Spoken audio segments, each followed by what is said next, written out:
Entrepreneurs find success in Detroit. The Daily Nightly. MSN. Outlook. More autos. My MSN. Video. Careers and jobs. Personals. Weather. Dealish. Quotes. White pages. Games. Real estate. Wonderwall. Horoscopes. Shopping. Yellow pages. Local edition. Traffic. Feedback. Maps and directions. Travel. Full MSN index. Bing. NBEnews.com. Today. Nightly news. Meet the press. Dateline. MSNBC. Breaking news. Newsbeam. Home. U.S. World. Politics. Business. Sports. Entertainment. Health. Tech. Science. Travel. Local.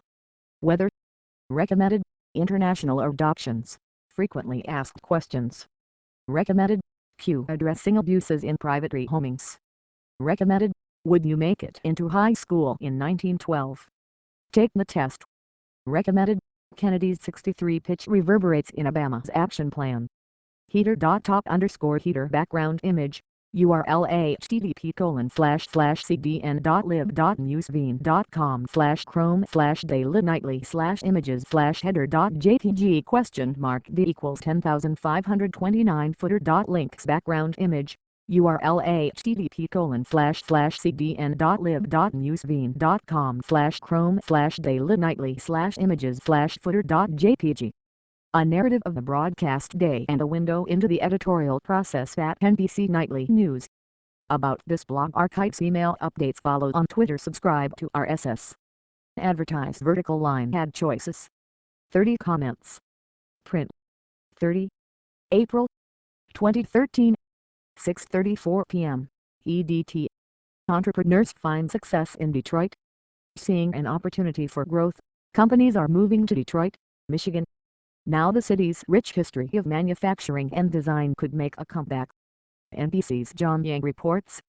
By John Yang, correspondent, NBC News. Detroit, it's a scene that fits most people's image of Silicon Valley, not the Motor City.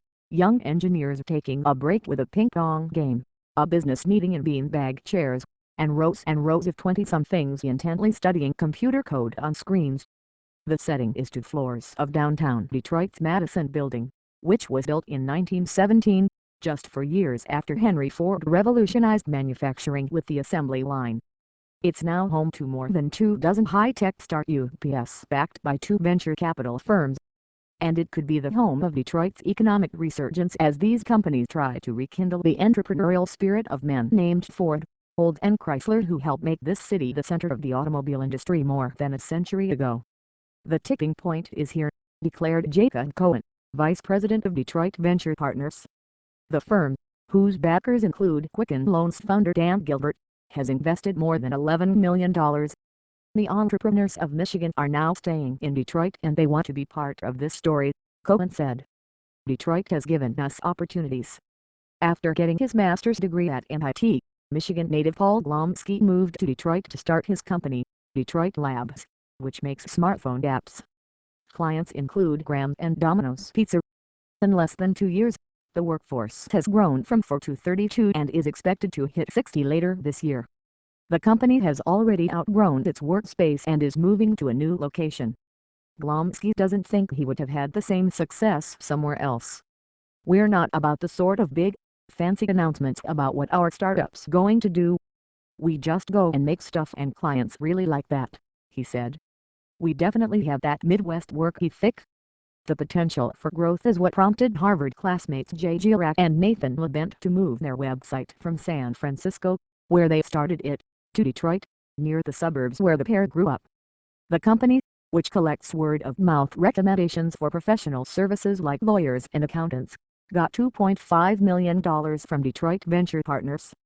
Detroit has given us opportunities that San Francisco never really presented, said Labent. Here we immediately stand out and it's been a lot easier than it would have been. Girac added, there's a ton of talent and there's not a lot of web companies like us competing for their services.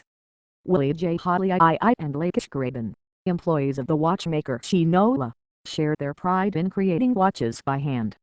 Heath Carr,